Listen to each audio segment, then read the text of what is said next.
औज़ुबिल्लाहि मिनश्शैतानिर्रजीम बिस्मिल्लाहिर्रहमानिर्रहीम। चैप्टर 19 आपका कौन सा चैप्टर? 19 का नाम है न्यूक्लियर फिजिक्स। ठीक है ना, अभी कैमरे को सीधा करते हैं, उल्टा नज़र आ रहा है यहाँ पर। न्यूक्लियर फिजिक्स चैप्टर 19 आपका। चैप्टर 19 का पहला टॉपिक आप पहले nuclear physics, the study of nucleus except electron. Electron atom में स्टडी ऑफ न्यूक्लियस। न्यूक्लियस होता है, बाहर इलेक्ट्रॉन रिवॉल्व कर रहा होता है और अंदर न्यूक्लियस होता है जिसमें प्रोटॉन और न्यूट्रॉन होते हैं। तो ये पूरा हो जाता है एटम। क्या हो जाता है? एटम। तो एटम में इलेक्ट्रॉन को हटाकर the study of nucleus, this is called nuclear physics. ये डेफिनेशन इसकी आप ऐसे ही लिख दें जैसे मैं बता रहा हूँ। फिजिक्स जैसे मैं आपको बता रहा हूँ ऐसे ही लिख दें, यही फिजिक्स है जो मैं बोलता हूँ। ठीक है ना। जो अल्फाज मेरे हैं उन्हीं अल्फाजों को लिख दीजिए, ये फिजिक्स हो गई आपकी। अब इसमें पहला टॉपिक हमारे पास है रेडियो एक्टिविटी। क्या है? Radio activity. तो रेडियो एक्टिविटी की डेफिनेशन आपको बताते हैं, फिर उसके बाद रेडियो एक्टिविटी के नतीजे में क्या होता है, कितनी रेज होती हैं और रेज की प्रॉपर्टीज़ क्या हैं, ये हमारे पास सवाल है और ये हमारे पेपर में आएगा। क्या होगा? आएगा। ठीक है ना, जैसे ज़रा रुक कर आएगा, आएगा। ठीक है। तो एक ऐसा प्रोसेस, अब एटम है हमारे पास, वो एलिमेंट जिनका mass number, atomic number, mass number जिनका मास नंबर 82 से ज़्यादा होता है, वो एलिमेंट जिनका मास नंबर किससे ज़्यादा होता है? 82 से। ठीक है ना। तो वो अपने अंदर से ऑटोमेटिक रेडिएशंस इमिट करना शुरू कर देते हैं, उनके अंदर से खुद ब खुद ऑटोमेटिक रेडिएशन बाहर आना शुरू हो जाती है। कब किस वक्त ये चीज़ ज़्यादा नहीं पता। ठीक है। तो एमिशन ऑफ रेडिएशन जब होना शुरू होता है, spontaneous automatic emission of radiation होता है, एमिशन ऑफ रेडिएशन होता है, तो ये प्रोसेस क्या कहलाता है? Radio activity. Such a process, such a element having the mass number greater than 82 start spontaneously start emission of radiation, अपने अंदर से रेडिएशन बाहर निकालना शुरू कर देते हैं। So this is called radio activity. ठीक है ना। केमिस्ट्री में कुछ और है डेफिनेशन? यही डेफिनेशन हर जगह, रेडियो एक्टिविटी की इसके अलावा कोई भी नहीं है। कोई एलिमेंट जिनका मास नंबर 82 से ज़्यादा है वो अपने अंदर से रेज निकालना शुरू कर देता है, spontaneously emission of radiation from the nuclei of atom. So this is called radio activity. Radio activity जब होती है तो तीन टाइप्स की रेज जो हैं वो निकलती हैं, एक होती है अल्फ़ा, एक होती है बीटा और एक होती है गैमा। अब देखें ये हमारे पास रेडियो एक्टिविटी है और इसमें अब हमारे पास 3 टाइप्स की रेज होंगी एमिशन। एक हमारे पास होगी अल्फ़ा, एक हमारे पास होगी बीटा और एक होगी गैमा। ये 3 टाइप्स की रेडिएशंस हो गई हमारे पास। अब इनकी प्रॉपर्टीज़ हमने करनी है। ठीक है ना, प्रॉपर्टीज़ पेपर में आती हैं, अल्फ़ा, बीटा, गैमा।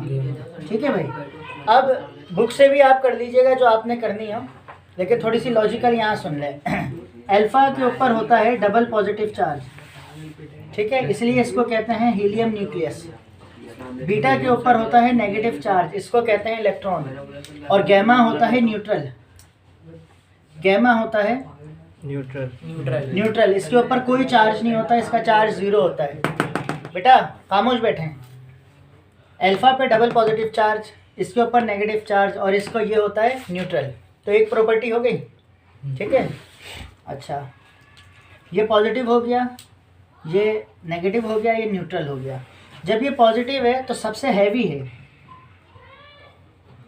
डबल है ना चार्ज, तो सबसे भारी हो गया। तो उससे हल्का कौन सा होगा? नेगेटिव वाला होगा। इससे थोड़ा सा हल्का हो जाएगा, इसके बाद यानी इसके बाद इसका नंबर आएगा। और फिर सबसे हल्का कौन सा होगा? न्यूट्रल। तो जो न्यूट्रल है यानी गैमा। सबसे भारी हो गया अल्फ़ा, सबसे उससे कम हो गया बीटा और सबसे कम हो गया गैमा। जब सबसे भारी ये हो गया और सबसे हल्का ये हो गया तो सबसे तेज कौन भागेगा? भारी वाला, हल्का वाला? हल्का वाला। तो स्पीड सबसे ज़्यादा इसकी होगी, नंबर 1, नंबर 2 इसकी होगी और नंबर 3। और हैवी होने में नंबर 1 ये होगा, नंबर 2 ये होगा और नंबर 3। अब आपको वर्डिंग में लिख लीजिएगा, ये heavier than alpha, heavier than beta, beta heavier than alpha, या ये beta later than alpha, gamma later than beta. ठीक है ना। स्पीड सबसे हाई स्पीड हो गई अल्फ़ा, सबसे हाई स्पीड हो गई इसकी, उसके बाद इसकी, उसके बाद इसकी। तो ये हमारे पास एक प्रॉपर्टी हो गई, 2 प्रॉपर्टी हो गई, 3 प्रॉपर्टी हो गई। चौथी प्रॉपर्टी हम यहाँ पर डिस्कस करेंगे,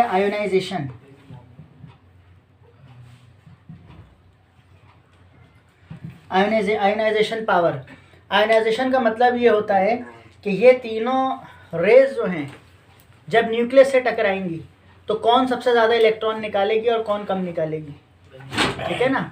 तो सबसे हैवी कौन सा है, अल्फा, उससे कम कौन सा है, बीटा, सबसे ज़्यादा हल्का कौन सा है। तो अगर एटम से इलेक्ट्रॉनों को निकालना है तो सबसे ज़्यादा इफेक्ट कौन सा करेगा, सबसे भारी, ठीक है ना, क्योंकि जितनी भारी चीज़ होगी वो उतनी तेज़ इफेक्ट करेगी, जो हल्की होगी वो उससे कम करेगी, जो सबसे हल्की होगी। तो सबसे ज़्यादा आयोनाइजेशन पावर जो होती है वो किसकी होगी, 1 पे अल्फा, 2 पे बीटा और गैमा की सबसे कम होगी, ठीक है। ये आयोनाइजेशन पावर हो गई, 4 पॉइंट हो गए। और पांचवा और लास्ट पॉइंट हमारे पास पेनिट्रेशन।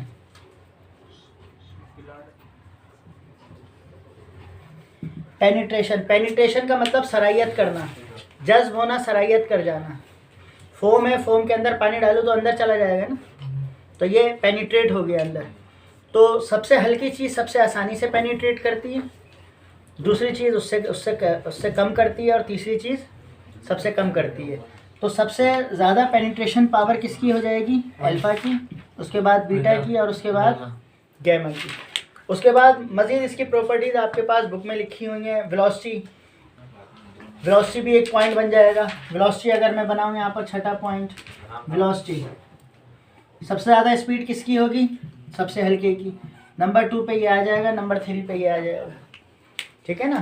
तो अगर आप इसको सुन के प्रॉपर्टी इस तरह बनाना चाहें इस तरह बनाएं, और सेम प्रॉपर्टीज़ बनाएं, वो ज़्यादा बेहतर बात है, क्योंकि या तो पेपर में इस तरह आ सकता है कि दो प्रॉपर्टीज़ तीनों की लिख दें, और अगर ऐसा आ गया डिफरेंस बिटवीन अल्फा और बीटा लिख दें तो कम से कम आपको सेम प्रॉपर्टीज़ याद होंगी, क्योंकि ज़्यादातर चांसेस यही होते हैं कि इसकी सिमिलरिटीज़ आ जाती हैं। डिफरेंस बताएं, ठीक है ना, सिमिलरिटीज़ नहीं, डिफरेंसेस क्या हैं बीटा गैमा में, अल्फा गैमा में। वैसे अल्फा से या तो बीटा पूछेंगे, अल्फा से गैमा, बीटा से नहीं पूछेंगे, ठीक है ना।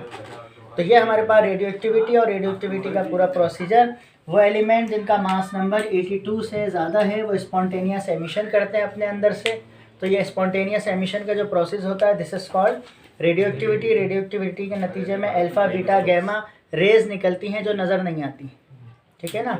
तो अब आप कहेंगे जब नज़र नहीं आती तो हमें कैसे पता चला ये रेज निकलती हैं, वो तो एक एक्सपेरिमेंट है। लेकिन आज के जदीद दौर के अंदर अगर हम इस बात को आइडेंटिफाई करना चाहें कि कहाँ पर रेडियो एक्टिव रेज मौजूद हैं और कहाँ पर नहीं हैं, तो एक गीगर मिलर नामी साइंटिस्ट है जो डायरेक्ट क्लास सेकेंड ईयर में है, GM काउंटर। तो गीगर मिलर नामी साइंटिस्ट ने, गीगर मिलर ने काउंटर बनाया जो हमें बता देता है कहाँ पर रेडियो एक्टिव रेज हैं और कहाँ पर नहीं हैं, ठीक है। फिर ये बात आई सामने के अब ये तो पता चल गया रेडियो एक्टिव रेज हैं, कौन सी हैं भाई, अल्फ़ा है, बीटा है या गैमा है, ठीक है। ये आपको एक्स्ट्रा चीज़ बता रहा हूँ, अल्फ़ा है, बीटा है या गैमा है।